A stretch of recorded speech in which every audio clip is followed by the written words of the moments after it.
I acknowledge and pay my respects to the Gudjambura people of the Bundjalung Nation, who are the traditional custodians of the lands that I am working on here today.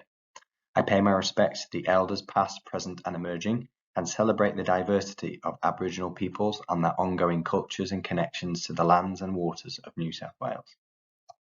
The contents page on screen will assist in navigation of the proposal. Welcome to this presentation regarding my research proposal, which asks, what strategies can primary schools implement to regain literacy ability post-COVID-19? The COVID-19 pandemic had a monumental impact on the teaching profession and the students that interact with it, not only here in Australia, but around the world. Especially pertinent to this research is the way Australia adapted, but also how individual state responses and interventions benefited students. The research question looks to identify what happened to students during the process, but more so, how practitioners, the teachers, have adapted to change, and if missed learning and understanding can be recaptured. The project will feature a heavy weighting to the response here in New South Wales. As a relief teacher working in learning support, the evidence I collect weekly, utilising the Assessing Literacy and Numeracy ALAN diagnostic system, should be being collected in every New South Wales school at least once per semester, and could one day form the foundation to a New South Wales and Australian-wide investigation. Within the New South Wales Department of Education, we utilise many programs that fall within the newly created Intensive Learning Support Program. The statewide program is attempting to track yields and losses within the system and drive targeted learning support for those students who need assistance. The evidence collected within my study, I hope, will be enlightening, as well as guiding practitioners to change, adapt and modify their teaching practice. A hypothetical long-term goal for the project is to evidence, prove and ascertain if learning loss as a result of COVID was regained by schools, or the current cohort of students sit below long-term performance averages from previous years. With longitudinal data, comparing support systems, programs and teacher behaviours, indicators on the recovery ability of teaching staff may become visible. With a triangulated focus on the long-term goals, I hope to prove it is possible to regain literacy ability.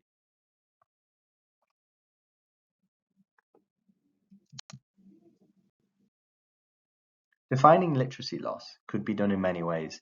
As seen here, literacy learning loss has subtle differences in meaning, and there is no one set definition. For the purpose of this study, literacy learning loss will be considered to be the inability to achieve end-of-year curriculum outcomes as described by the New South Wales Department of Education for literacy, and regaining ability will be regarded as evidence of any assessed positive growth from a stage going forward from COVID interruption. COVID interruption may have different days for different schools, so this is flexible in its approach. My revised proposal will allow for a clearer focus on what can be achieved via my research, and new sub-questions will work to complement and inform as my research continues. When regarding what strategies can primary schools implement to regain literacy ability post-COVID-19, I will investigate the who, the what, and the how strategies born out of COVID affected students, and if these can be used to support literacy ability throughout student school lives. Investigating deeper, I will attempt to ascertain if continuity existed upon student return, and if new ideas, resources and strategies helped or hindered the existing curriculum. Were the strategies best suited to remote and distance learning, or have they created an upskill opportunity for teachers who have informed their practice from COVID learnings? The literature summary looked at three main areas in relation to learning adaptations that took place, primarily looking at systems, as in the programs, websites and resources that teachers used in addition to their standard processes prior to the COVID disruption. Secondly, this then progressed into analysis and investigation as to whether these support programs, systems and additional teaching elements could be sustained, and if they were, did they assimilate to combine and benefit the existing curriculum? When looking at the methods used to support students, the available research pointed to whole school learning approaches as being most beneficial, rather than individual student-focused practice. With the additional workload placed upon teaching staff, literature indicated that programs that continued beyond student return were of best benefits to students, a somewhat natural assumption.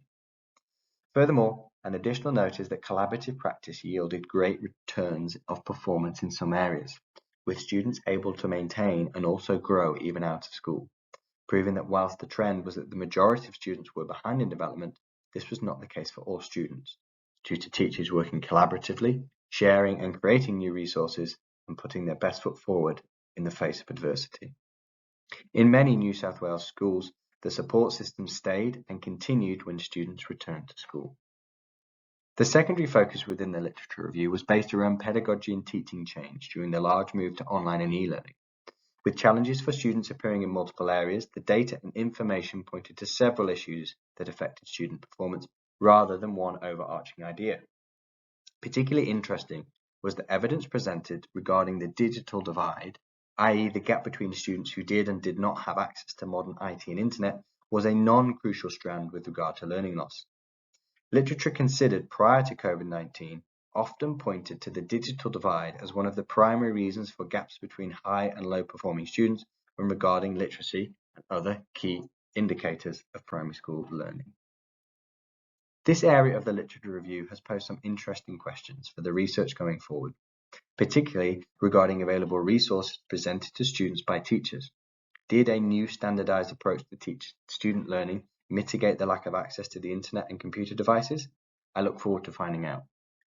Finally, the literature summary initially looked at teacher and school practitioner welfare. Originally, I envisaged the study having a much larger scope of investigation.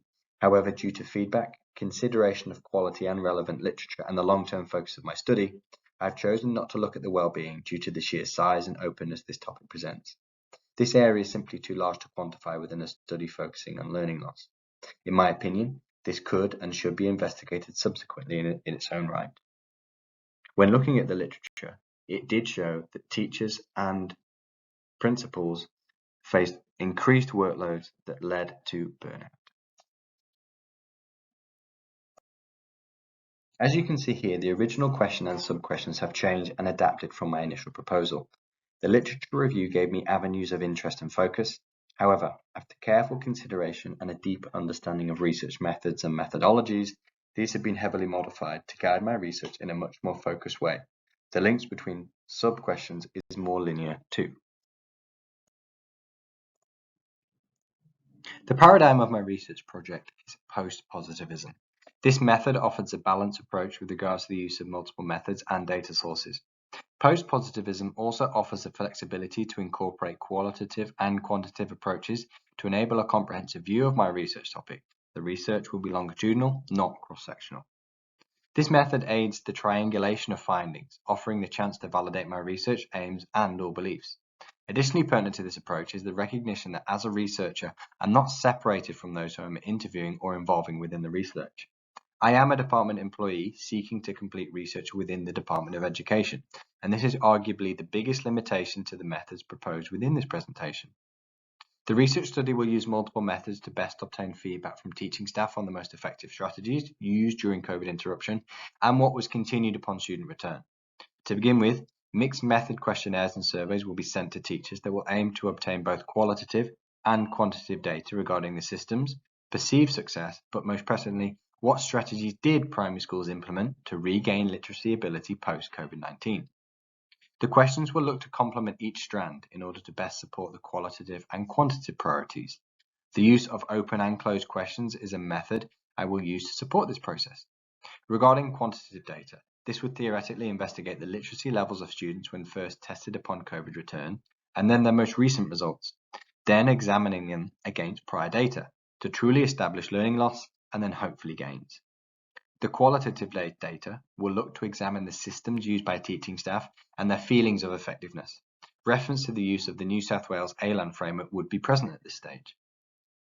Finally, regarding the methodology for this project, as stated previously, it will feature a combination of both qualitative and quantitative research methods.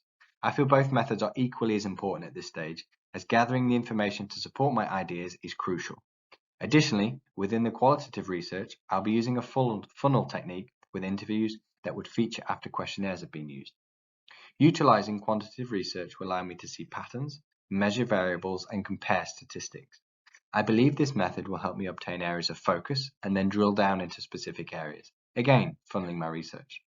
In addition, using a narrative approach to understand teachers' lived experiences of teaching throughout the COVID-19 pandemic will be highly insightful. The narrative inquiry will also be supported by the three-dimensional inquiry space model proposed by Clendenin and Connolly. The theory looks at the wider context of personal experience and context. especially pertinent when regarding COVID-19 and the variations in practice from teacher to teacher and school to school.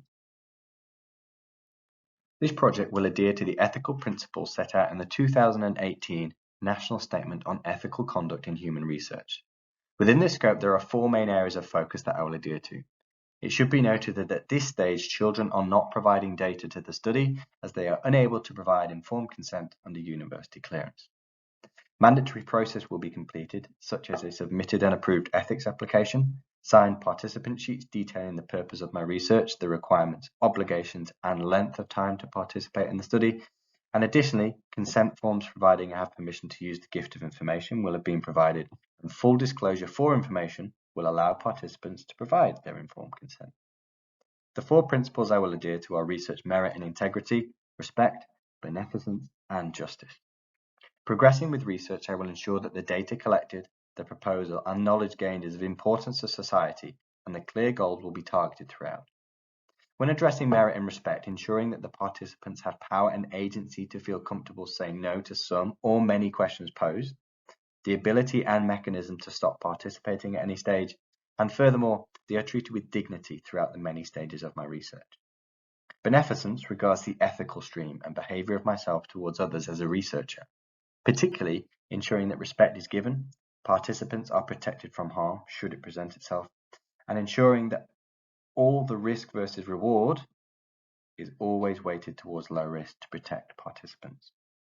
Finally, justice, ensuring that every person who wishes to contribute and provide information, data, and knowledge to the research is able to and is treated equitably to others. Additionally, ensuring that confidentiality is provided at all stages, all potentially identifiable information is de-identified, and anonymity is guaranteed by myself. The limitations to this study are limited in scope at this stage. However, 2 main streams to overcome would be gaining access to student data to analyze learning levels and loss. Even if de-identified, this may prove challenging. Additionally, working within the Department of Education as an employee poses an issue with regards to conclusions that may oppose current departmental practice or teachings. To summarize, the research proposal and literature review has highlighted numerous approaches to COVID-affected classrooms, challenges and deficits of remote and obstructed learning, but also where success could be achieved. However, there is an obvious gap in understanding that does not show trends of what happened once students returned to school and if lessons that were learned could help post-pandemic. With the implementation of support programs that are assisting learning and literacy ability, the research will show if COVID-19 adjustments improved and benefited teaching practice, and more importantly, if there was improved potential for student success. The presentation is now concluded, and I thank you for taking the time to listen to the proposal. References will follow.